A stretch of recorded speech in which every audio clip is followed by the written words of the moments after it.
Welcome to the lab demonstration on configuring OSPF version 2 with multiple areas and with redistribution on Ruckus ICX switches. In this video, I'll demonstrate how to enable OSPF area border routers, or ABRs, and autonomous system boundary routers, or ASBRs, on ICX layer 3 switches. I'll display how inter-area routes are integrated into the link state database. I'll show how a router's link state database is changed based on the areas it is a member of. I'll configure redistribution of external routes into OSPF, creating an ASBR, and finally, we'll examine the contents of a link state database when ABRs and ASBRs are present in an autonomous system. Here is the topology we'll be using for the demonstration today. For this demonstration, many portions of this network have been pre-configured. All IP addresses are pre-configured on all interfaces of all routers. All Area 0 interfaces are pre-configured, and Area 0 is already operational between the Router 5 in Seattle, Router 3 in San Jose, and Router 4 in San Diego. What we will be configuring is the new areas Area 2 between San Diego and Salt Lake, and Area 3 between Seattle and Portland, and then later we'll be adding a new R8 Vancouver router that's going to redistribute RIP into the OSPF network. Okay, let's get started. Before we start configuring Area 2 between Salt Lake City and San Diego, let's take a look at the link state database for Area 0 and just get a feel for the existing state of the network.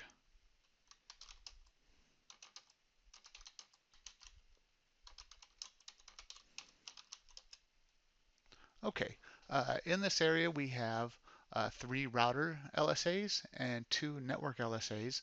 The 3 routers are the Seattle, San Jose, and San Diego routers, so this is exactly what we expect to see. And the 2 networks are the .192.168.20 network, which exists between all 3 routers through a shared switch. That's between San Diego, Seattle, and San Jose. And then we have the 192.168.30 network that is the single link between Seattle and San Jose. So Area 0 looks exactly as I'd expect it to. So let's go ahead and get in and start configuring Area 2 between Salt Lake City and San Diego. So on the Salt Lake City switch, let me show you what we have here first. We have 3 interfaces configured with IP addresses. We have the 113 interface, that's the 192.168.10 network. This one's going to connect up to the San Diego switch and provide our Area 2 link into the backbone area. We have a loopback 1 interface. This is our loopback interface we use to determine the router ID of our devices. We use that to have a consistent ID for an OSPF router. It always takes the lowest loopback interface number, so using loopback 1 is the best way to ensure that. And then we have loopback 7 with 4 networks configured on it. We're using this just to have a few active subnets that we can advertise into the OSPF area. It simulates client networks, and we do that without having to actually have physical cables connected. So let's go ahead and get it configured here. To configure Area 2, the first thing we need to do is get into configuration mode. And from configuration mode, we need to get into the router OSPF context. And from here, we need to define the areas that this router participates in. Now, this is the Salt Lake City router, so it is only going to participate in one area, and that is Area 2. Okay, so now that we've configured it as an Area 2 router, we need to define which interfaces are going to participate in OSPF in Area 2. So we'll get into interface 3 first. And we put that in Area 0 with the IP OSPF area command.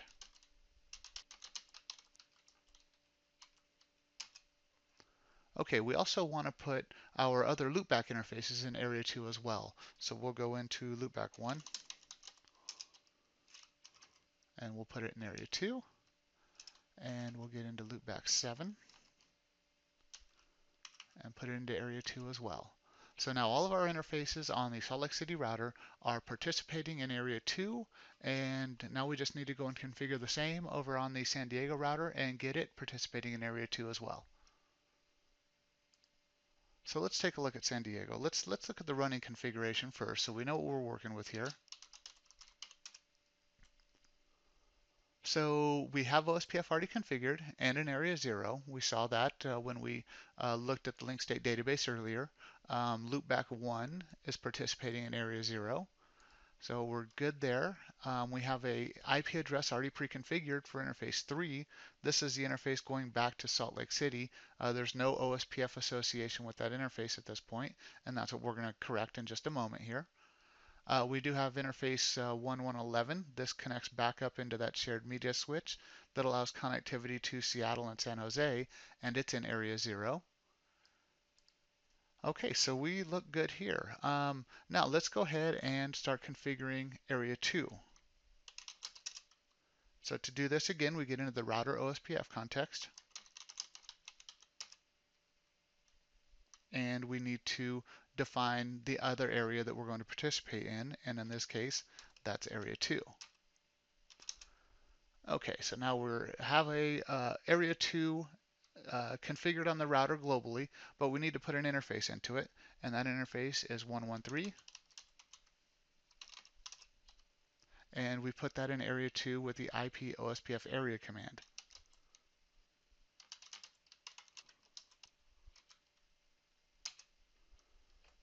Okay, now that we're in area 2 and we have interfaces in area 2 on this router and area 0, that automatically makes this router an ABR, an area border router. So there's no command in the Ruckus ICX that you use to tell a router it's an ABR. There is no ABR enable command or anything like that. As soon as you enable two interfaces in two different areas of OSPF, the router automatically becomes an ABR. So let's take a look at what that means. Let's look at the link state database here in San Diego.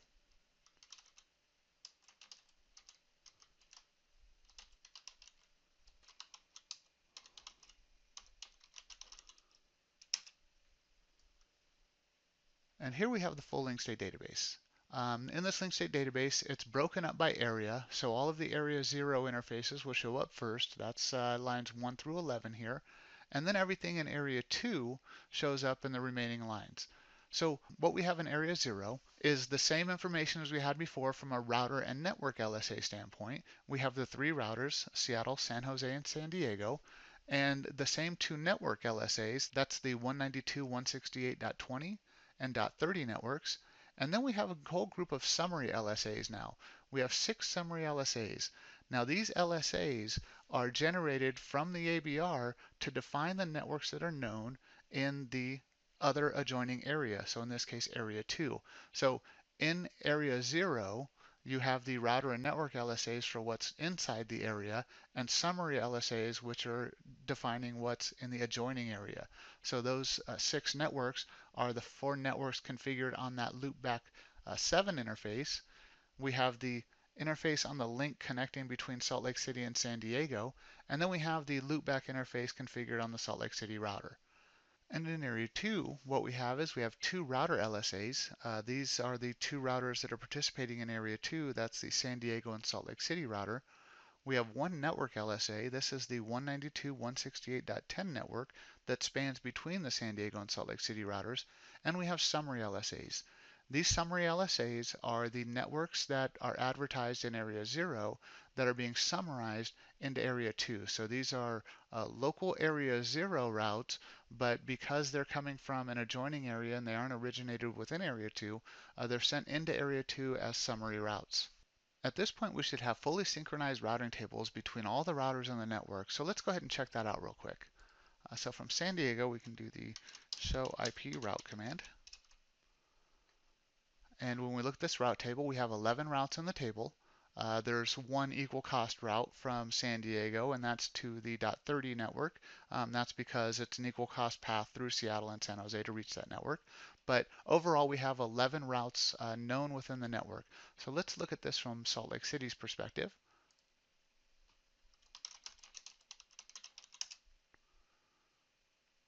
So in Salt Lake City, we have 11 routes as well.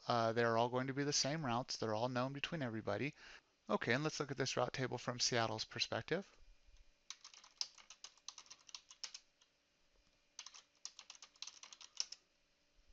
and we have 11 routes and we look good. So this is what we expect. All networks are seen by all routers. We're seeing the same view of the entire world from all perspectives, and that includes Area 2 and Area 0 routes that are known, and they're all accessible by all routers. So this is perfect. This is exactly what we expect to see. So now let's go ahead and start configuring Area 3 over in Portland and Seattle. So on the Portland router, we'll go ahead and get over here and take care of that one first. So again, to enable OSPF, we first have to get in configuration mode and globally enable OSPF. We do that with the router OSPF command. And since this router is going to only participate in Area 3, we'll just use the Area 3 command. Now we need to go to the interface that's connecting Portland over to Seattle, and that's the 115 interface, and enable OSPF in Area 3 there.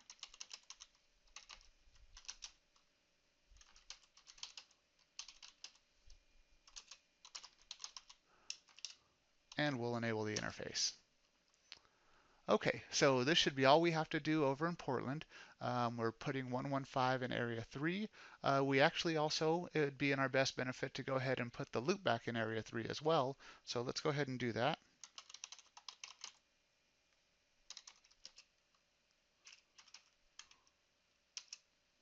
Okay, so now we have the directly connected interface and the loopback interface of the Portland router and Area 3, and we're ready to go over to the Seattle router and make the configuration changes there.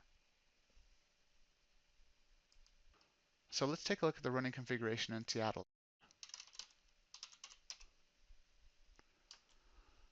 So again, we have Area 0 already configured in Seattle, configured right up here.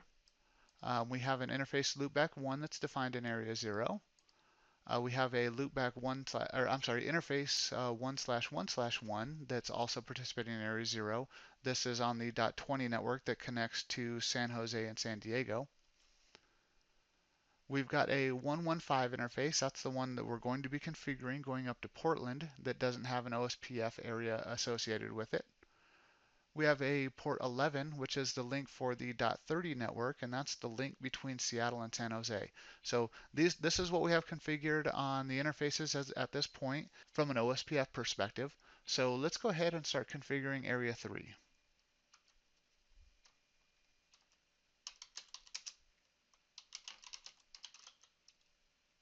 We do the router OSPF command. We let it know that it's going to be participating in Area 3 now. And then we go and assign interfaces to Area 3. So in this case, the only interface we're going to define on this router is the 115 interface.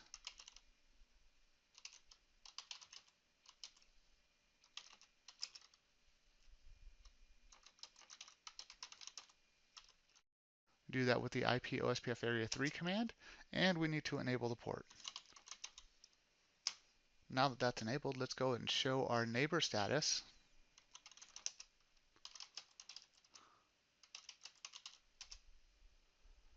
And we're in a two-way state currently with the Portland router at this point.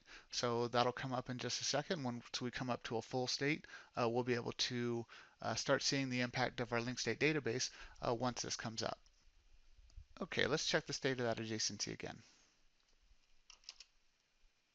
Okay, we are full on all interfaces. We're full to both San Diego and San Jose over port 1. We're in a full state to San Jose directly over port 11. And we're in a full state to Portland over port 5. So let's take a look at our link state database.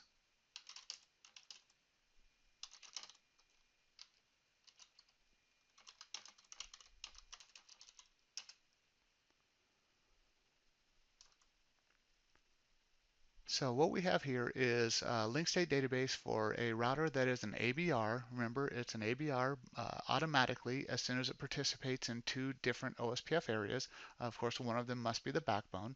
So we have our Area 0 that is, for the most part, the same as what we saw with a few additions. So in Area 0, we've got our 3 router LSAs and 2 networks. These are the same that we had before. And we have the same summary LSAs that were generated in from Area 2, but we've also got 2 new summary LSAs that come into Area 0 from Area 3. One of them being the Portland router's loopback interface, and the other being the link, that network connecting between Seattle and Portland on the .50 network. So Area 0 now has summary routes coming in from Area 2 and Area 3, and even though this particular router in Seattle doesn't have any information specific to Area 2, or it's not a member of Area 2, it's still learning all the networks that are in Area 2 because they're all part of the same autonomous system. And then if you look at the Area 3 output here, starting at line 14, from Area 3, we've got our two router LSAs. That is the Seattle and the Portland router. We've got a network LSA, that's the 192.168.50 network that is connecting Portland to Seattle, and then the summary LSAs. And these, again, are the summary LSAs of the networks that are known in both Area 0 and Area 2. So the Area 2 are those 192.168.40 networks and the 192.168.10. And then the ones from Area 0 is the 192.168.30s and the 192.168.20. And then the router IDs from each of those routers in both areas. Okay, great. So now let's see what this does to our IP routing table.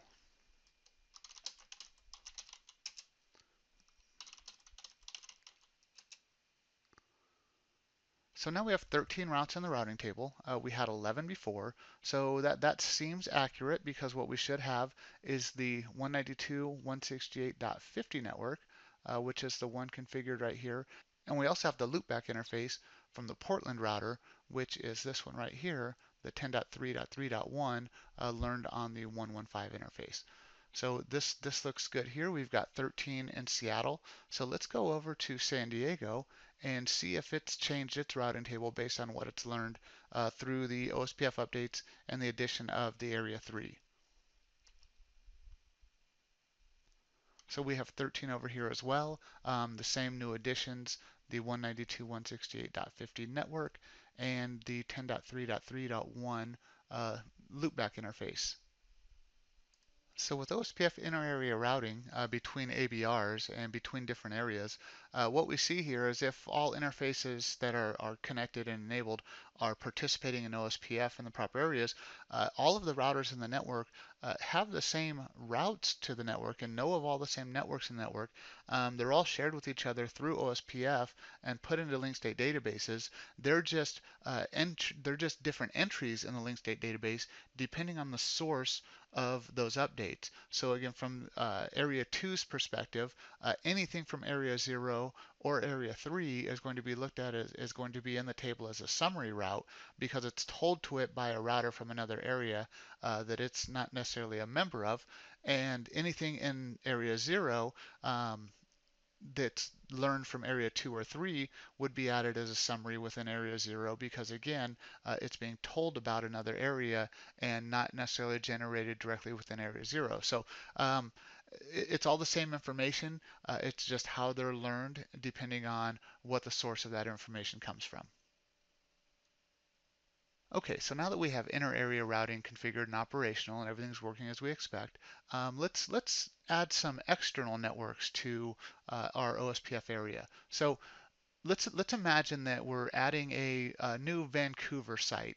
We're a large company that has this large OSPF network with 3 different areas, and what we want to do is we want to add a new branch out in Vancouver. Unfortunately, this router that's out in Vancouver doesn't support OSPF, so we're going to have to get routing to those networks, but we can enable it as an OSPF router. That router over there, for some reason, only supports RIP. So what we're going to do is we're going to configure connectivity out to that Vancouver router using RIP. At the Portland router to the Vancouver router, and we're going to learn all those routes, and then we're going to figure out how we're going to get those routes injected into the OSPF network so that everyone down in Salt Lake City can reach those folks in Vancouver because we have to share payroll or something like that. Okay, so let's get started. We're going to take a look at Vancouver first, and we'll take a look at the running configuration just to see where our baseline is right now. So right now we have RIP enabled, so RIP's enabled on this router. It has a loopback 4 interface with several IP addresses configured on it. These IP addresses are the networks that exist out there in Vancouver that they're trying to get connectivity for their users. And on that loopback interface, we have RIP version 2 enabled.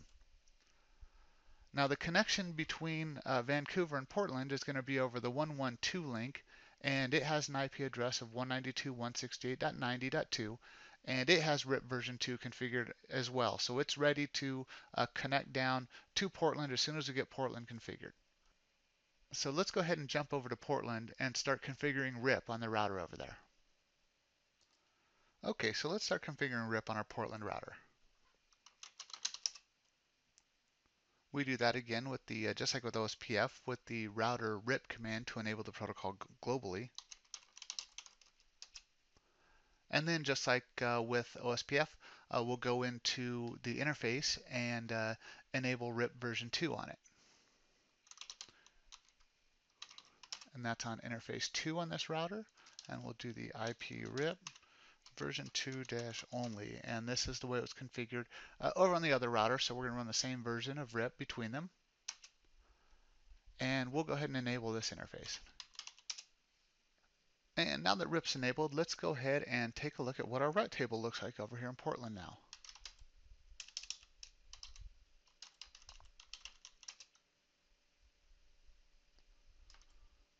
Looks like it's grown quite a bit. We have 22 routes in the table here. The ones we've added and that we've learned from RIP designated with an R are the 192.168.60 networks, and there are several of them here. And then we also have the 192.168.90 that's the directly connected network that connects Portland to Vancouver. All right, so we have all these routes in Portland, and Portland is an OSPF neighbor with Seattle. So let's go ahead and take a look at Seattle and see what the routing table looks like over here. Now over in Seattle, we don't have any of those 60 or 90 networks shown in our routing table, and that's because those networks, as they stand right now, are external to OSPF. And by default, we don't allow external networks into OSPF. The only networks we share within OSPF are networks that have OSPF enabled on them. So with the IP OSPF area command on an interface. So we need to find a way to get these networks that are learned in Portland from Vancouver, from the RIP protocol, over to Seattle and therefore distributed throughout the entire OSPF domain from the Portland router. So let's jump into Portland and let's make that happen. So in order to redistribute routes, we need to get back into the router OSPF context. So from router OSPF, we can use this command, the redistribute command. So what do we want to redistribute? Now we have a couple of different networks that are external to OSPF right now over here on the Portland router. Those are the ones we learned from RIP, as well as the interface that is directly connected to Vancouver that's performing the RIP router, and that's the 192.168.90 network. So what we want to do is we want to redistribute both of those, but we don't want to enable OSPF on that .90 network. So we're going to actually have to run two redistribute commands. So we're going to redistribute RIP, right? So we're going to redistribute RIP, and then we're going to redistribute connected. So this command will cover the routes that are directly connected networks to this router, but do not have OSPF enabled on them. And the RIP command obviously redistributes the routes we learned from the RIP protocol. So now we're redistributing all those routes. Really simple commands that make this happen, but they are important commands because you really have to think about, do you want to redistribute all connected networks? You may want to do some things like route maps or things like that to help with that. But for our purposes, we're just going to simply redistribute RIP and redistribute connected. Okay, so while we've managed to redistribute RIP routes and connected routes into OSPF, we still won't have end-to-end connectivity between the folks up in Vancouver back down into the OSPF network because we haven't redistributed the OSPF routes up to the Vancouver router into RIP. So in order to do that, we're going to have to get into the router RIP configuration context. and we'll redistribute the OSPF and connected routes into RIP.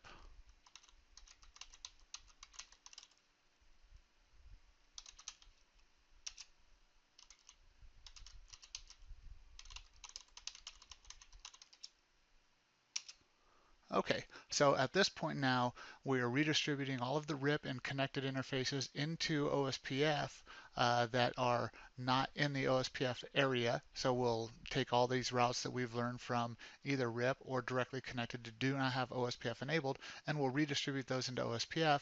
And then we've taken all of the OSPF learned routes and any directly connected networks that are not RIP enabled and redistributing those into RIP.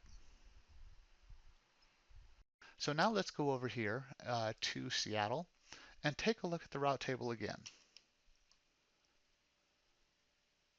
So now our route table has grown. We have 22 routes here. We have all of the 60 networks and the .90 networks. So we've learned everything that comes from RIP.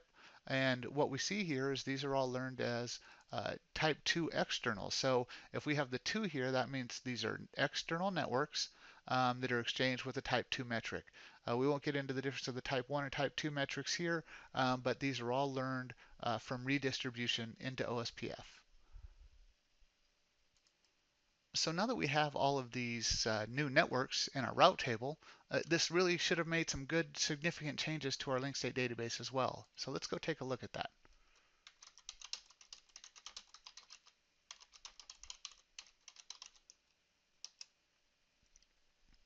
So here's our link state database for area 0. Now, one thing I'm noticing here is, we have our same routers, our same networks, and all of the same summary LSAs. These are no different than the ones we had just a moment ago, but what we do have in area 0 is this new ASBR. Okay, so that's interesting. Let's just look through the rest of this and we'll talk about that ASBR. So in area 3, we have the same thing as well. We have the same 2 router LSAs, the same network LSAs, and all of the same summary LSAs. So really nothing's changed in our link state database. Why is that?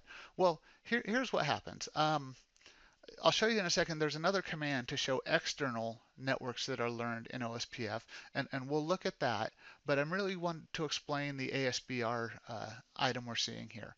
So the ASBR, and notice that we're not seeing the ASBR in area 3.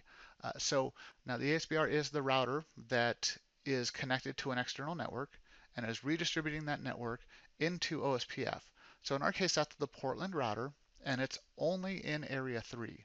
So the ASBR advertisement or the ASBR LSA is used by ABRs, so essentially used by Seattle, to tell all of the area 0 routers that external routes are going to come to it.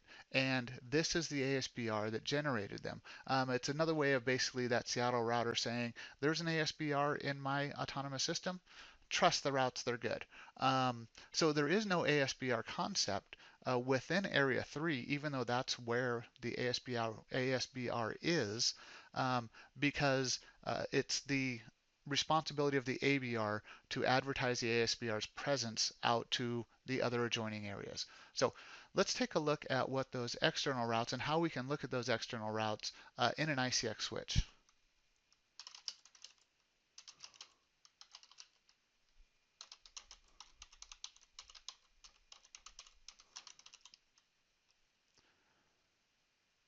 We use the show IP OSPF database external link state command.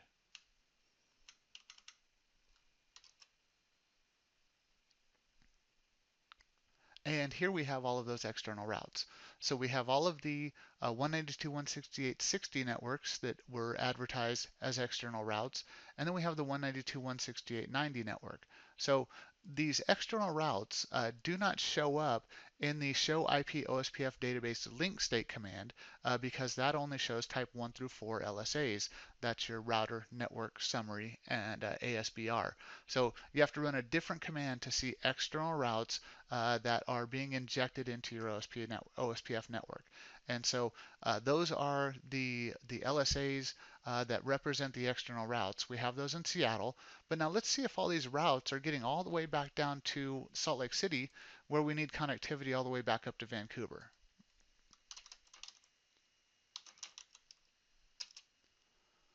we'll look at the IP route table. And we have the same 22 routes. We have connectivity to everything within the OSPF autonomous system, as well as connectivity to all of the external routes that were injected into OSPF in Area 3, pass through Area 0, and down to Area 2 so that the Salt Lake City router can reach everything up there. So this concludes our demonstration for OSPF and multiple areas with redistribution. In this demonstration, we configured ABRs and ASBRs. Again, we never really explicitly ran commands that said you are an ABR, you are an ASBR from a command perspective. Just by virtue of performing certain functions, we make a router perform those roles. If a router has interfaces enabled and active in two different OSPF areas, it becomes an ABR. And if it has external routes that are redistributed into OSPF, it's an ASBR. So we showed how those routes get integrated in the link state database depending on the area that they were learned from. We showed the changes, based on whether it was within your area or external to your area, and anything from another area or external, and the things that come from other OSPF areas are summary LSAs. We configured redistribution to get those external routes into the rest of the OSPF network, therefore creating an ASBR. And then we looked at the link state database when we had the ABRs and ASBRs present, and we saw the different things, the different commands that were needed to look at all of the link state database entries, because the external LSAs required a separate command to look at what LSAs you learned about external routes than you used to learn about everything that was internal to the OSPF autonomous system. So I hope you enjoyed this demonstration. I look forward to sharing more with you in the future. Thank you.